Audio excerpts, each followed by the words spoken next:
একটু বুঝে কথা বলবেন, বুঝে কথা বলবেন, ভুল ভাল কথা বলবেন না। একজন সর্দার আপনাকে সর্দার বলেছে, সে তার বিরুদ্ধে আপনি কথা বলতে পারেন। একটা সোসাইটিকে সরি বললে হবে না, সরি বললে হবে না, সরি।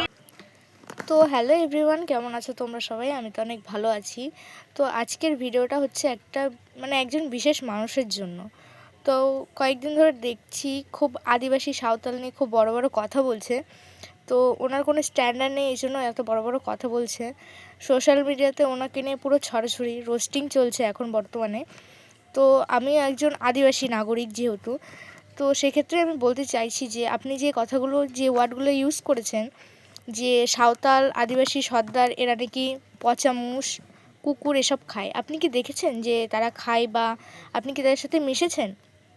না, তো তাহলে আপনি কেন এরকম বড় বড় কথা বলেছেন? তো তোমাদেরকেও বলতে চাই যে আদিবাসী সাঁওতাল এরাও মানুষ, ঠিক আছে? এদের শরীরের রক্তও লাল, তোমাদের শরীরের রক্তও লাল।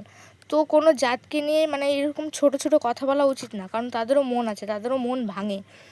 তো যেহেতু আমি ভিডিওটা দেখার পরে আমার খুব খারাপ লেগেছিলো, ওই জন্য ভিডিওটা বানানো। যেহেতু তোমাদের কাস্ট নিয়ে উল্টোপাল্টা বলেছিল, কারণ সে বাঙালি, সেই জন্য আমাকে এটা রিকোয়েস্ট করেছিল যে ভিডিওটা বানানোর জন্য।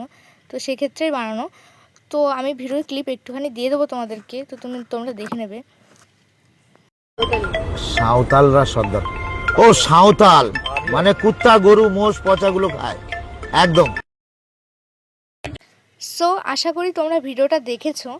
তো এখানে আমার একটা কথাই বলা, যে ডিজে অরুণ, আপনি যে কথাগুলো বলেছেন, যে ওয়ার্ডগুলো ইউজ করেছেন, তো আপনার দোকানে 24 ঘন্টার মধ্যে যে সাঁওতাল বা আদিবাসী বা সর্দার যারা গিয়ে পৌঁছেছিল, তারা কিন্তু এই হচ্ছে ভারতেরই কিন্তু লোক, ঠিক আছে? আপনি হয়তো বলার আগে একবারও ভেবে দেখেননি যে পরবর্তীকালে আপনার কি হতে পারেন। আমাদের কিন্তু রাষ্ট্রপতিও একজন কিন্তু আদিবাসী। হয়তো আপনি এটা জানেন কি জানেন না সেটা আমি বলতে পারবো না, কারণ আপনি আমার থেকে বয়সে অনেক বড়। তো আপনাকে এটুকুই বলার যে সতর্ক হয়ে যান, ঠিক আছে? কারণ আমাদের আদিবাসীদের যা পাওয়ার, ঠিক আছে, এটুকুই বলার। তো পারলে একটা ভিডিও বানিয়ে সরি ভিডিও বানিয়ে আপলোড করে দিন, এখনও টাইম আছে।